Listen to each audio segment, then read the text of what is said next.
Assalamualaikum warahmatullahi wabarakatuh. Selamat siang. Yang terhormat Bapak Heri Saputro, SKEP, NS, MKEP, sebagai dosen pengampu mata kuliah falsafah dan teori keperawatan. Dan teman kelas yang berbahagia, saya Antonius Octavianus dan kedua teman saya, Alia Tatariani dan Ananda Vansika Dewi. Pada kesempatan ini, kami akan mempresentasikan tugas kuliah dengan topik paradigma keperawatan oleh Sister Calista Roy. Baik, kita mulai. Sebelum kita membahas lebih jauh, kita perlu tahu kata paradigma dan kata keperawatan. Paradigma itu adalah sebuah konsep dan teori, sedangkan keperawatan merupakan unsur pertama dalam paradigma keperawatan, yang berarti suatu bentuk layanan kesehatan profesional. Jadi seorang perawat harus tahu teori dan konsep paradigma keperawatan. Di sini kita dikenalkan dengan teori keperawatan Roy. Keperawatan sebagai suatu profesi yang sampai saat ini masih dianggap profesi yang kurang eksis, kurang profesional, bahkan kurang menjanjikan dalam hal finansial. Oleh karena itu, keperawatan harus berusaha keras untuk menunjukkan pada dunia luar. Di luar dunia, keperawatan juga bisa sejajar dengan profesi lain. Salah satu cara untuk menunjukkan eksistensi keperawatan adalah dengan pengembangan salah satu model pelayanan keperawatan yang sesuai dengan kondisi masyarakat Indonesia. Keperawatan Roy itu diambil dari teori seorang tokoh kesehatan, yaitu Sister Calista Roy, tentang adaptasi. Nah, untuk selanjutnya yang akan mengenalkan kita kepada seorang Sister Calista Roy oleh teman saya, yaitu Ananda Vansika Dewi. Baik, terima kasih Antonius Octavianus. Sebelumnya, perkenalkan, nama saya Ananda Vansika Dewi. Untuk selanjutnya, saya akan menjelaskan yang pertama, yaitu sejarah tentang Sister Calista Roy. Sister Calista Roy adalah seorang suster dari Saint Joseph of Carangal. Roy dilahirkan pada tanggal 14 Oktober 1939 di Los Angeles, California. Roy menerima Bachelor of Arts Nursing pada tahun 1963 dari Mount Saint Mary's College dan Magister Science in Pediatric Nursing pada tahun 1966 di University of California, Los Angeles. Roy memulai pekerjaan dengan teori adaptasi keperawatan pada tahun 1964 ketika dia lulus dari University of California, Los Angeles. Dalam sebuah seminar dengan Dorothy E. Johnson, Roy tertantang untuk mengembangkan sebuah model konsep keperawatan. Konsep adaptasi mempengaruhi Roy dalam kerangka konsepnya yang sesuai dengan keperawatan.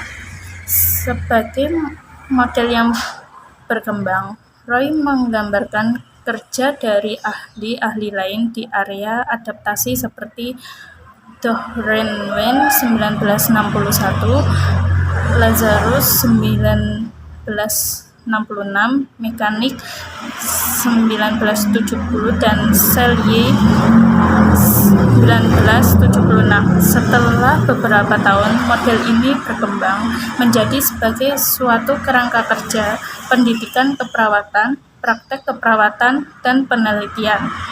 Sebuah studi penelitian pada tahun 1971 dari survei penelitian pada tahun 1976 sampai 1977 menunjukkan beberapa penegasan sementara dari model adaptasi.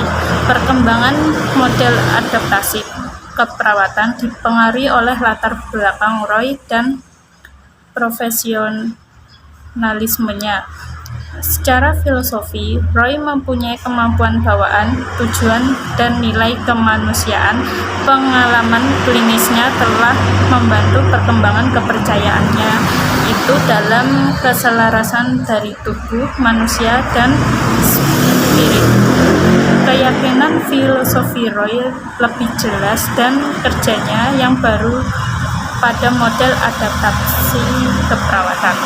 Penjelasan yang kedua yaitu konsep teori Sister Calista Roy. Teori adaptasi Calista Roy merupakan model keperawatan yang menguraikan bagaimana individu mampu meningkatkan kesehatan dengan cara mempertahankan perilaku adaptif secara mampu merubah perilaku yang inadaptif.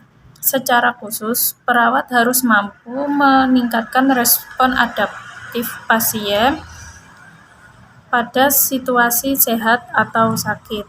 Perawat mampu mengambil tindakan untuk memanipulasi stimuli vokal, kontekstual, maupun residual stimuli dengan melakukan analisa sehingga stimuli berada pada daerah adaptasi. Perawat harus mampu bertindak untuk mempersiapkan pasien mengantisipasi perubahan melalui penguatan regulator, konator, dan mekanisme coping yang lain. Roy mendefinisikan bahwa tujuan keperawatan adalah meningkatkan respons adaptasi berhubungan dengan 4 mode respon adaptasi. Teori keperawatan sebagai salah satu bagian kunci perkembangan ilmu keperawatan dan pengembangan proses keperawatan memiliki tujuan yang ingin dicapai, di antaranya adanya teori keperawatan diharapkan dapat memberikan alasan-alasan tentang kenyataan-kenyataan yang dihadapi dalam pelayanan keperawatan, baik bentuk tindakan atau bentuk model praktek keperawatan, sehingga berbagai permasalahan dapat teratasi. Kedua, katanya, teori keperawatan membantu proses penyelesaian masalah dalam keperawatan dengan memberikan arahan yang jelas bagi tujuan tindakan keperawatan, sehingga segala bentuk dan tindakan dapat dipertimbangkan. Ketiga, adanya teori keperawatan membantu para anggota profesi perawat untuk memahami berbagai pengetahuan dalam pemberian asuhan keperawatan, kemudian dapat memberikan dasar dalam penyelesaian berbagai masalah keperawatan. Adanya teori keperawatan juga memberikan dasar dari asumsi filosofi keperawatan, sehingga pengetahuan dan pemahaman dalam tindakan keperawatan dapat terus bertambah dan berkembang.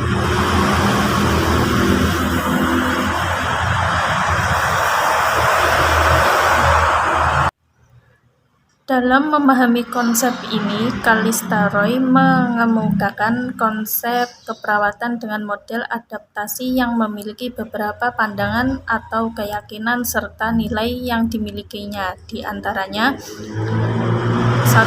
Manusia sebagai makhluk biologi, psikologi, dan sosial yang selalu berinteraksi dengan lingkungan. 2. Untuk mencapai homeostatis dan terintegrasi, seseorang harus beradaptasi sesuai dengan perubahan yang terjadi.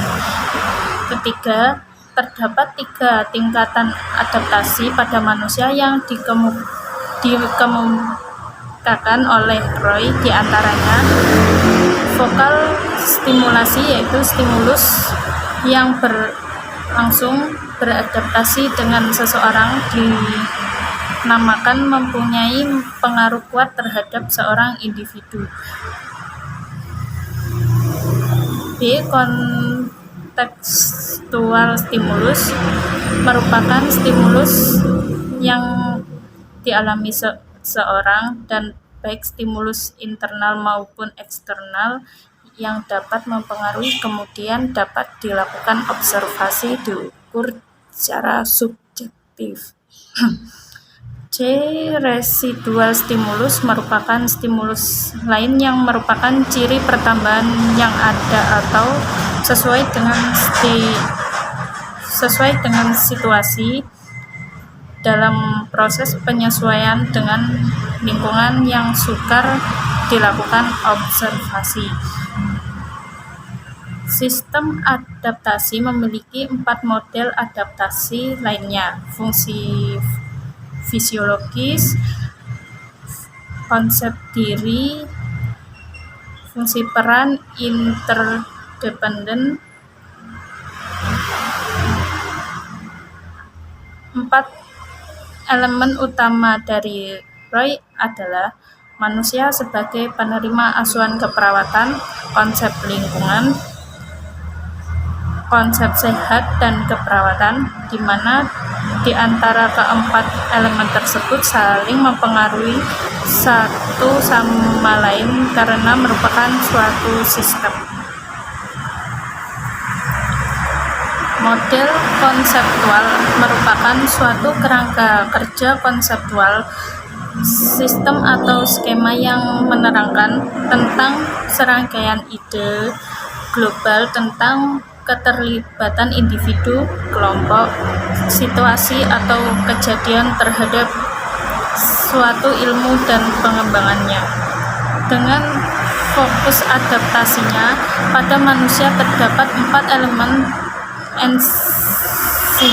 esensial yaitu keperawatan manusia, kesehatan, dan lingkungan. Berikut akan kami jelaskan definisi dari keempat dalam esensi menurut Roy. 1. Keperawatan.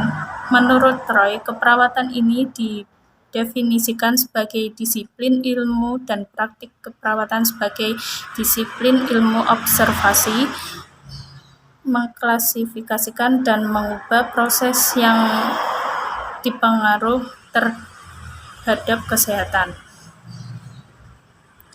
B. Manusia. Menurut Roy, manusia adalah sebuah sistem adaptif. Sebagai sistem yang adaptif, manusia digambarkan secara holistik sebagai suatu kesatuan yang dimiliki input, kontrol, output, dan proses umpan balik.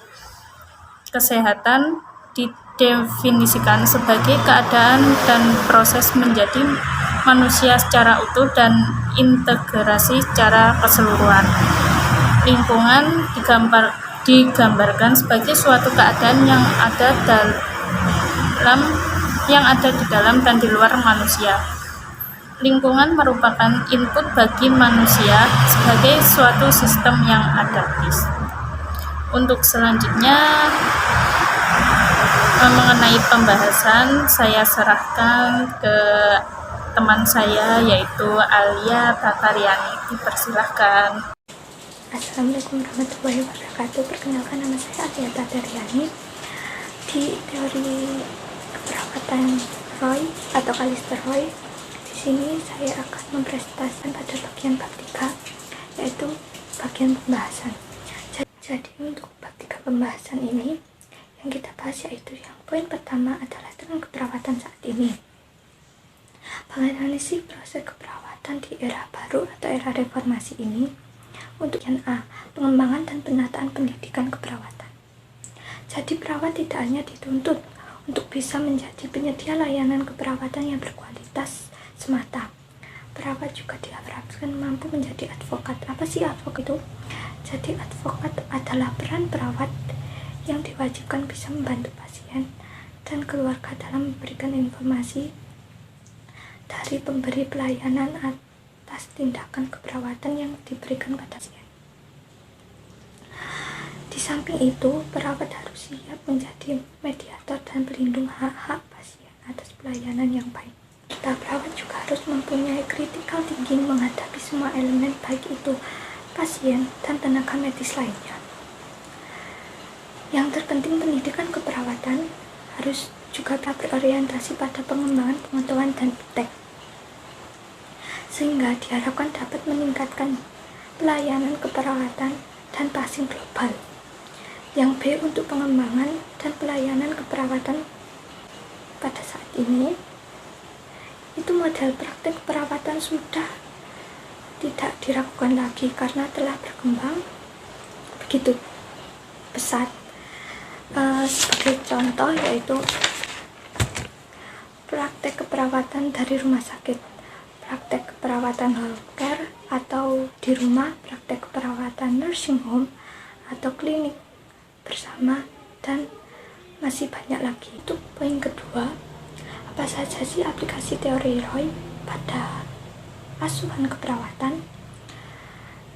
Roy berpendapat bahwa ada 4 elemen penting dalam teori yang dapat diterapkan di rumah sakit. Yang pertama, elemen keperawatan. Elemen keperawatan ini adalah ilmu yang disiplin menjadi landasan dalam melaksanakan praktek keperawatan.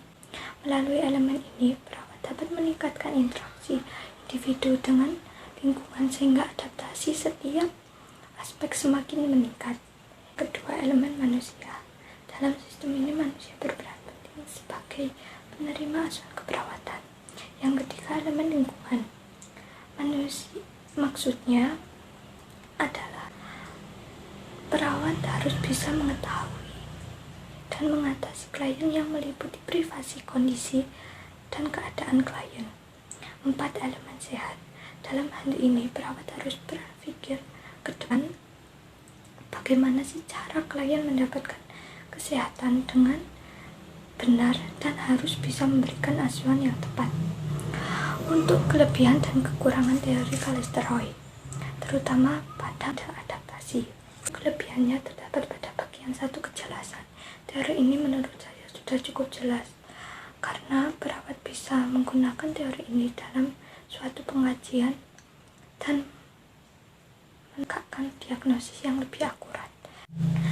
Yang kedua, pada bagian kesederhanaan. Teori yang dijelaskan menurut saya juga cukup sederhana dan mudah dipahami, di mana perawat mampu mengkaji stresor yang dihadapi pasien. Yang ketiga, generalitas. Dalam praktek, perawat tidak hanya mampu mengintervensi tanda dan gejala, namun juga dapat mengetahui dan memberikan intervensi pada faktor persepsi. Untuk kekurangannya terdapat pada bagian 1, empirical persuasion. Sejauh ini, yang lebih tepat menentukan teori ini adalah pada gejala dalam dan gejala gangguan jiwa. Pada gejala yang lain kurang tepat dan belum diketahui. Yang kedua, derivable konsekuensi. Jika dikaitkan dengan penelitian dan pengembangan teori ini kurang efektif karena model adaptasi Roy ini hanya berfokus pada adaptasi pasien saja. Contoh adaptasi teori Roy adalah penderita HIV atau AIDS. Penderita HIV atau AIDS berbagi masalah yang ditinjau dari model adaptasi seperti masalah fisik, psikis, sosial, dan ketergantungan. Proses adaptasi ini dapat dipengaruhi oleh simulator dan mekanisme coping. Salah satu simulator yang muncul pada pasien dengan HIV atau AIDS adalah stigma negatif dari masyarakat, lingkungan sekitar, dan penolakan keluarga. Kebutuhan utama penderita HIV yaitu dukungan dari keluarga yang terus mendampingi agar membantu penderita HIV merasa dihargai, sehingga penerimaan diri penderita meningkat. Jadi, membahas adaptasi pasien pada peningkatan yang diderita, perlu adanya peningkatan mekanisme coping generator untuk membentuk 4 komponen adaptasi yang baik, dengan cara memberikan konseling dan pendampingan pada keluarga dan pasien HIV, menghilangkan stigma strategi menasi terhadap THA untuk dapat melakukan proses terhadap penerimaan diri. Jadi perlu saya tekankan, konsep utama dari teori Roy terutama pada teori adaptasi adalah model keperawatan yang menguraikan bagaimana individu mampu meningkatkan kesehatan dengan cara mempertahankan perilaku adaptif serta mampu merubah perilaku yang inadaptif. Secara khusus, perawat harus mampu meningkatkan respon adaptif pasien pada situasi sehat sakit. Jadi kesimpulannya adalah secara umum pada intervensi keperawatan adalah untuk mempertahankan dan mempertinggi perilaku adaptif dan merubah perilaku infektif. Sarannya adalah perawat dan mahasiswa keperawatan perlu untuk mengetahui dan mengkaji lebih jauh pendapat dari teori Kalisteroid. Sekian, terima kasih. Wassalamualaikum warahmatullahi wabarakatuh.